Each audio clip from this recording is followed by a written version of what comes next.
अगर आपको ये कह दिया जाए कि आज आपको पूरे दिन अपने फोन के बिना रहना है, तो क्या आप रह पाएंगे? रहना तो छोड़िए, उस दिन तो दिन भी काटने को दौड़ेगा।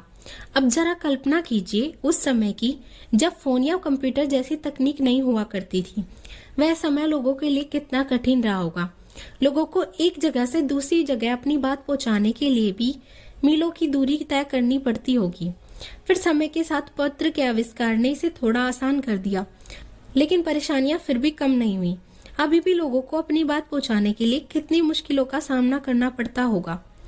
लेकिन हम लक्की हैं, क्योंकि हम एक ऐसे समय में पैदा हुए हैं जहां हमारे पास संसार के काफी सारे साधन मौजूद हैं, जैसे कि हमारा फोन। हाँ, वही फोन जिससे आप अभी वीडियो देख रहे हैं। सोचिए, इस छोटे से डिवाइस ने हमारी लाइफ को कितना सरल और सहज बना दिया है। कई दिनों का समय लगने वाला काम भी अब पलक झपकते ही हो जाता है। हर चीज हमसे बस एक क्लिक की दूरी पर है। आज हम जिससे भी जब भी बात करना चाहते हैं, बस उसका नंबर अपने फोन में डायल करते हैं और उससे हमारी बात हो जाती है। लेकिन एक मिनट, क्या आपने कभी सोचा है कि जो आप अपने घर में बैठकर बोलते हैं, तो वो इतने दूर बैठे हमारे परिचित तक कैसे पहुंच जाता है? ये सारी बातें हवा ही हवा में कैसे हो जाती हैं? पहले हम मोबाइल की जगह टेलीफोन का इस्तेमाल करते थे, जिसकी तार जमीन के नीचे से होकर हमारे घरों तक पहुंचती थी। लेकिन आजकल के मोबाइल में तो कोई तार भी नहीं लगी होती, फिर कॉल कैसे लग जाती है? अब आपको कॉल पर बात करना जितना आसान लगता है, उसके पीछे का मैकेनिज्म उतना ही मुश्किल। लेकिन ये इतना भी बड़ा कोई रॉकेट साइंस नहीं है, क्योंकि आज के इस एपिसोड में हम यही तो समझेंगे। तो चलिए शुरू करते हैं डिजिटल टेक्नोलॉजी का ये सफर। मान लेते हैं कि आपको अपने दोस्त श्याम के पास कॉल करना है। आप अपने फोन में उसका नंबर डायल करते हैं और यहीं से तो खेल शुरू होता है। जैसे ही आप नंबर डायल करते हैं, आपका फोन तुरंत उसे एक बाइनरी कोड यानी 0 और 1 की फॉर्म में बदल देता है। बाइनरी लैंग्वेज कंप्यूटर की अपनी भाषा होती है। जैसे हमारी एक भाषा है हिंदी, हमें जो भी कहना होता है हम उसे हिंदी में कहते हैं और दूसरा हमारी बात समझ जाता है।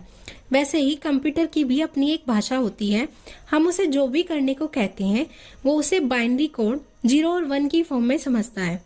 यहाँ 1 का मतलब होता है हाई फ्रीक्वेंसी और 0 का मतलब होता है लो फ्रीक्वेंसी। और अब ये 0 और 1 वाले इलेक्ट्रिक सिग्नल जाते हैं आपके फोन में लगे एंटीना के पास, जो इन्हें इलेक्ट्रोमैग्नेटिक वेव्स में बदल देता है।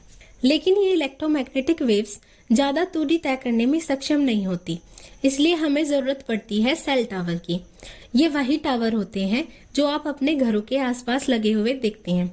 इन टावर्स का काम होता है इलेक्ट्रोमैग्नेटिक वेव्स को दूसरे टावर तक पहुंचाना।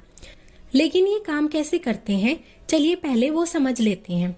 एक मोबाइल टावर को दूसरे मोबाइल टावर तक जोड़ने के लिए इस्तेमाल किया जाता है ऑप्टिकल फाइबर का। ऑप्टिकल फाइबर एक ऐसी डिवाइस होती है जो लाइट सिग्नल को एक जगह से दूसरी जगह भेजने का काम करती है। इन ऑप्टिकल फाइबर को जमीन के नीचे और पानी के नीचे बिछाया जाता है, ताकि हम देश के अलग अलग शहरों को और फिर एक देश से दूसरे देश को जोड़ सकें। अब जो इलेक्ट्रोमैग्नेटिक वेव्स टावर के पास आती है, वो उन्हें इलेक्ट्रिकल पल्स में बदलकर ऑप्टिकल फाइबर के माध्यम से दूसरे टावर तक पहुंचा देता है। तो जो मोबाइल कम्युनिकेशन आपको वायरलेस लगता है, वो वास्तव में वायरलेस नहीं होता। अब जैसे ये सिग्नल आपके दोस्त के पास वाले टावर को मिलता है, वो उसे आपके दोस्त के फोन पर ट्रांसफर कर देता है। फिर वही प्रक्रिया होती है और आपकी उससे बात हो जाती है। पर अब सोचने वाली बात यह है कि मोबाइल टावर को ये कैसे पता चलता है कि आपने किसको कॉल किया है? क्योंकि एक एरिया में इतने टावर लगे होते हैं, तो उसे कैसे पता कि ये कॉल कौन से टावर को भेजे? तो आप सही सोच रहे हैं, क्योंकि मोबाइल टावर के पास ऐसी कोई मैजिकल पावर नहीं है कि वो पता कर ले कि कॉल कहाँ जाएगी। ये काम होता है एमएससी का, यानी मोबाइल स्विचिंग सेंटर।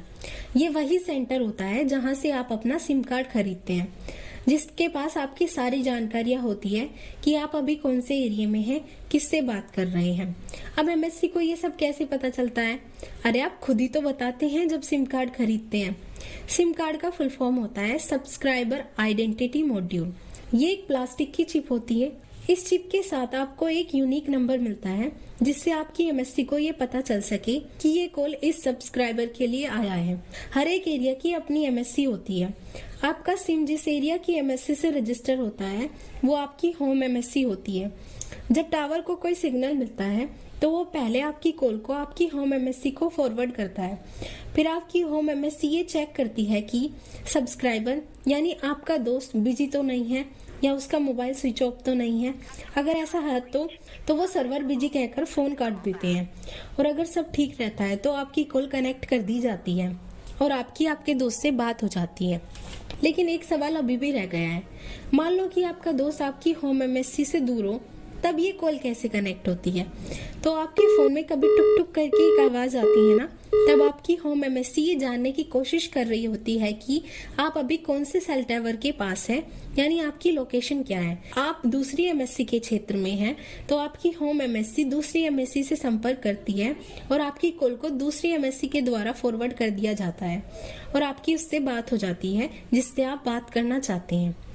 जो कॉल करने में आपको 5 मिनट का समय लगता है, उसके पीछे इतना लंबा प्रोसेस होता है, लेकिन ये प्रोसेस इतनी तेजी से होता है ना कि हमें पता ही नहीं चलता। आज के इस एपिसोड में बस इतना ही। आपको ये एपिसोड कैसा लगा हमें कमेंट सेक्शन में जरूर लिखिए, और अगर ये आपको मोबाइल टेक्नोलॉजी से रिलेटेड कोई भी क्वेरी हो तो आप हमसे कमेंट बॉक्स या इंस्टाग्राम के माध्यम से पूछ सकते हैं। भविष्य में हम कम्युनिकेशन टेक्नोलॉजी से रिलेटेड विभिन्न टॉपिक्स जैसे इंटरनेट कैसे काम करता है, 2G 4G 5G क्या होता है, सैटेलाइट कैसे काम करती हैं इत्यादि पर वीडियोस लेकर आएंगे। इसलिए चैनल को सब्सक्राइब करना ना भूलें।